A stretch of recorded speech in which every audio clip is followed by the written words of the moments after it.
Okay, this is Cool Dude Clem back again to give you another demonstration of how cruddy some of today's stuff is. Now I bought this headset a couple of days ago because I accidentally stood on my old headset and broke it, and it's now beyond repair. So I bought this to replace it. And the headphones, although the headphones are really good, got a lot of bass to them, so I can give them credit for that, but the microphone on this thing, absolutely terrible. It does have this nice click stop mechanism. You can hear it. But this has got to have about one of the most worst sounding microphones I've ever heard on any headset. For starters, it did not come with this windsock. I put that on from the other headset that I have. Take it off, you'll see a little modification I did to this. If we turn it round, hold it up to the camera, you might be able to see that I have made the hole much bigger, because I only had a little tiny hole which the sound went through, which gave this a very tinny sound indeed. So I widened the hole and also taken the back off, because that's improved the sound quality, but it's still not very good, because when I plug it into anything there is so much buzz and hum, it's just, well, it's just unbelievable. So I'm now going to plug these into my tape recorder and give you a little demonstration of the actual sound quality. Okay, I'm now recording using the microphone from the Technica headset, recording at 3 3/4 inches per second, and as you probably can hear, there is an awful lot of hum going on.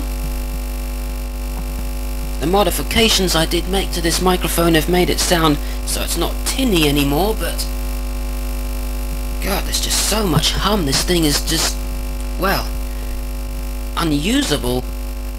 So that's pretty much the sound quality of this the microphone on this headset. It's very buzzy and it picks up the high frequencies too much, so it overdrives on sounds like the S and things like that. Now I'm going to show you, I'm going to compare that with the sound quality of a microphone that I made. What we have here is the microphone that I made, and it is connected up to my tape recorder via this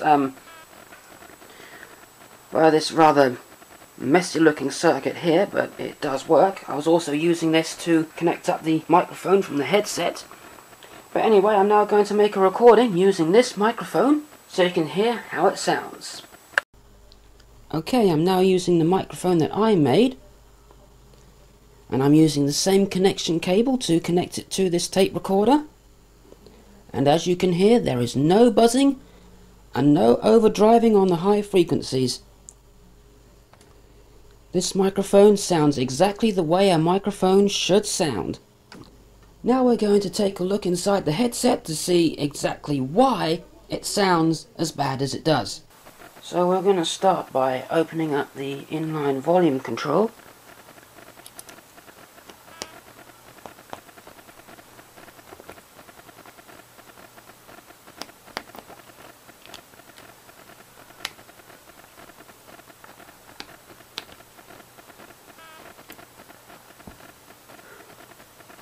So now we can have a look inside. Let's just turn this bit around. Okay, I've got the camera as close to it as I can now. And you may be able to see, this is the microphone cable right here. You may be able to see that there is absolutely no screening on that wire at all. They've just used ordinary headphone wire. It does not have the screening on it, and that's why it sounds so bad. That's why there is so much hum in that sound.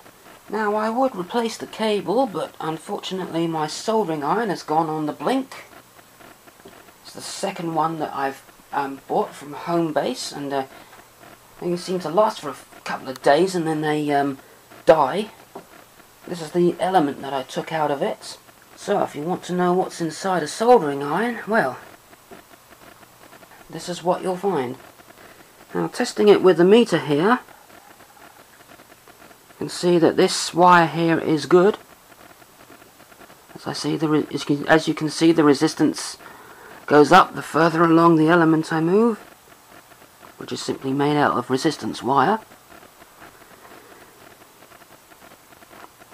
But the other wire,